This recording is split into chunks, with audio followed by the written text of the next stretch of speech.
جبکہ امیہ کا خیال تھا کہ فسطاس ایک نہایتی کارآمد غلام ہے جس کی قیمت زیادہ ہے اور حضرت ابو بکر صدیق رضی اللہ تعالیٰ عنہ اسے دینے سے انکار کر دیں گے، مگر آپ فوراً راضی ہو گئے۔ تو امیہ کو سخت مایوسی ہوئی اور اس نے ساتھ ہی 40 اوقیہ چاندی کی فرمائش کی، اسے بھی حضرت ابو بکر صدیق رضی اللہ تعالیٰ عنہ نے بخوشی ادا کر دیا۔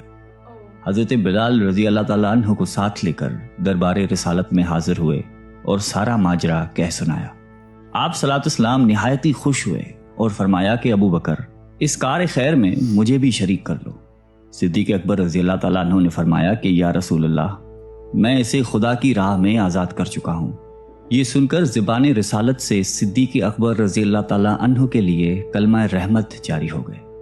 حضرت بلال رضی اللہ تعالیٰ عنہ نے اس غلامی میں 28 سال گزار دیے، لیکن آپ چونکہ نہایتی نیک اور پاکیزہ طبیعت کے تھے، لہذا جب آن حضرت صلی اللہ علیہ وآلہ وسلم نے دعوت توحید دی تو آپ نے فوراً اسے قبول کر لیا، اور یوں آپ سابقون الاولون کے مقدس جماعت میں شامل ہو گئے۔ رہائی پانے کے بعد حضرت بلال ہمیشہ آپ صلی اللہ علیہ وآلہ وسلم کی خدمت میں حاضر رہتے تھے اور دل و جان سے نبی پاک صلی اللہ علیہ وآلہ وسلم کی خدمت بجا لاتے۔ آپ صلی اللہ علیہ وسلم حضرت بلال کو کسی بھی چیز کا حکم دیتے تو آپ اپنی جان بھی لڑا دیتے۔ غزوہ بدر سے لے کر غزوہ تبوک تک تمام غزوات میں شامل رہے، لیکن حضرت بلال کی اسلام کے لیے سب سے بڑی خدمت اور ان کے لیے سب سے بڑی سعادت اسلام کا سب سے پہلا موذن ہونا ہے۔ ہجرت کے بعد جب مسجد نبوی صلی اللہ علیہ وآلہ وسلم تعمیر ہوئی تو آپ صلی اللہ علیہ وسلم نے آپ کو اذان دینے کا ذمہ سونپا۔ آپ کی آواز نہایتی دل نشیں تھی اور اس میں ایک ایسی تاثیر تھی کہ اذان کی آواز سن کر لوگ سب کام چھوڑ چھاڑ کر مسجد کی طرف دوڑتے۔ 8 ہجری میں جب مکہ فتح ہوا تو کعبے کو بتوں سے پاک کرنے کے بعد آپ صلی اللہ علیہ وسلم نے حضرت بلال سے فرمایا کہ اے بلال، کعبے کی چھت پر کھڑے ہو کر اذان دو، اور یہ مبارک سلسلہ آن حضور صلی اللہ علیہ وآلہ وسلم کی حیات مبارکہ تک اسی محبت اور عقیدت کے ساتھ جاری رہا۔ لیکن 11 ہجری میں جب آپ صلی اللہ علیہ وسلم نے سفر آخرت اختیار کر لیا تو اس عاشق رسول صلی اللہ علیہ وآلہ وسلم پر غم کا پہاڑ ٹوٹ پڑا اور مدینے میں رہنا اب آپ کے لیے دشوار ہو گیا۔ آپ کو ہر وقت پیارے نبی صلی اللہ علیہ وآلہ وسلم کی یاد ستاتی رہتی تھی۔ آپ صلی اللہ علیہ وسلم سے آپ نے سنا ہوا تھا کہ مومن کے لیے سب سے افضل عمل جہاد فی سبیل اللہ ہے، لہٰذا آپ رضی اللہ تعالیٰ عنہ خلیفہ اول حضرت ابو بکر صدیق کی خدمت میں حاضر ہوئے اور جہاد پر جانے کی اجازت طلب کی، لیکن حضرت ابو بکر صدیق رضی اللہ تعالیٰ عنہ نے آپ کو خدا کا واسطہ دے کر کہا کہ مجھے اس بڑھاپے میں تنہا چھوڑ کر مت جاؤ۔ تو حضرت بلال نے اس شرط پر ابو بکر صدیق رضی اللہ تعالیٰ عنہ کی بات مان لی کہ اب وہ رسول اللہ کے بعد کسی کے لیے اذان نہیں دیں گے۔ حضرت ابو بکر صدیق رضی اللہ تعالیٰ عنہ نے ان کی یہ بات مان لی، لیکن آپ کے دور خلافت کے بعد خلیفہ دوم حضرت فاروق اعظم رضی اللہ تعالیٰ عنہ کے دور میں بھی جب بیت المقدس کی تسخیر کے لیے شام جانا پڑا تو وہاں عیسائیوں سے صلح نامہ طے پانے کے بعد حضرت عمر فاروق رضی اللہ تعالیٰ عنہ نے ایک خطبہ دیا اور حضرت بلال سے درخواست کی کہ آج جب کہ قبلہ اول پر توحید کا پرچم لہرا دیا ہے تو اس باعظمت موقع پر اگر آپ اذان دیں تو ہم آپ کے مشکور رہیں گے۔ حضرت بلال نے یہی اذان دینی شروع کی تو صحابہ کرام کو عہد نبوی کی مبارک یاد تازہ ہو گئی اور ان پر رخت طاری ہو گئی۔ شام کے معرکے کے بعد حضرت بلال نے شام ہی کے ایک گاؤں میں رہائش اختیار کر لی، کیونکہ مدینے میں ہر وقت آپ کو آپ صلی اللہ علیہ وسلم کی یاد ستاتی رہتی تھی۔ لیکن ایک دن آپ نے خواب میں آپ صلی اللہ علیہ وسلم کی زیارت کی۔ آپ ان سے فرما رہے تھے کہ اے بلال، کیا ابھی وقت نہیں آیا کہ تم ہماری زیارت کے لیے آؤ؟ اس خواب نے آپ کو بہت تڑپا دیا اور آپ بیتاب ہو کر فوراً مدینے روانہ ہوئے۔ مدینے پہنچ کر حضرت بلال نے روئے کہ حاضرین بھی اشکبار ہو گئے۔ وہیں حضرت امام حسن رضی اللہ تعالیٰ عنہ اور حضرت حسین رضی اللہ تعالیٰ عنہ بھی موجود تھے۔ نانا کے پیارے نواسوں کو آپ نے اپنے ساتھ چمٹایا اور بے تحاشا چومنے لگے۔ حضرت حسن رضی اللہ تعالیٰ عنہ اور حسین رضی اللہ تعالیٰ عنہ نے آپ سے اذان فجر کی فرمائش کی، بھلا اس میں رد کرنے کی کہاں گنجائش تھی۔ اگلے دن جب فجر کا وقت ہوا تو آپ نے اذان دینی شروع کی۔ لوگوں کی عہد رسالت کی یاد تازہ ہو گئی اور لوگ اس طرح روتے ہوئے مسجد کی جانب چلنے لگے جیسے کہ نبی پاک صلی اللہ علیہ وسلم کا دور واپس آ گیا ہو. ایسا دردناک منظر اس کے علاوہ کبھی دیکھنے میں نہیں آیا. حضرت بلال حبشی رضی اللہ تعالیٰ عنہ نے 60 سال کی عمر میں وفات پائی. آپ کا مزار دمشق میں ہے. آپ کو دربار رسالت میں خاص مقام حاصل تھا. آئیے ہم سب اللہ تعالیٰ سے دعا کرتے ہیں کہ ہمیں بھی حضرت بلال حبشی رضی اللہ تعالیٰ عنہ کی صفات میں سے کچھ عطا فرما دے. آمین.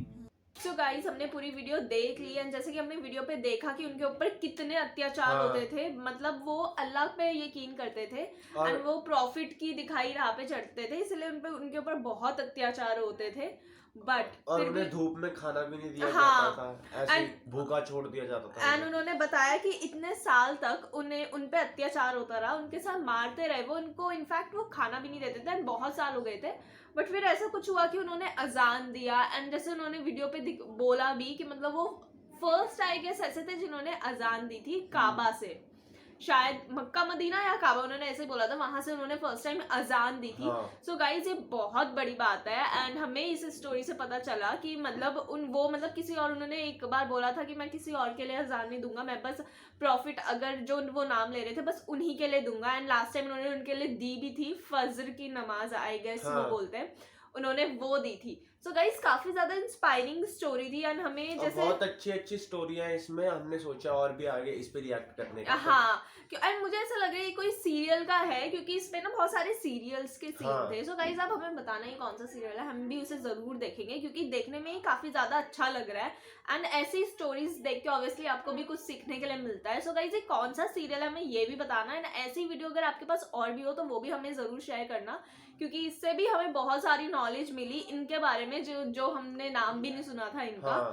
سو گائز اگر ایسی اور بھی اسٹوری ہو تو پلیز ہمیں سجیسٹ کرنا, ہم اس کے اوپر بھی ضرور ریئیکٹ کریں گے. اینڈ اگر آپ کو یہ ویڈیو پسند آئی ہو تو لائک شیئر کمنٹ ضرور کرنا, اور چینل کو سبسکرائب کرنا تو بالکل مت بھولنا.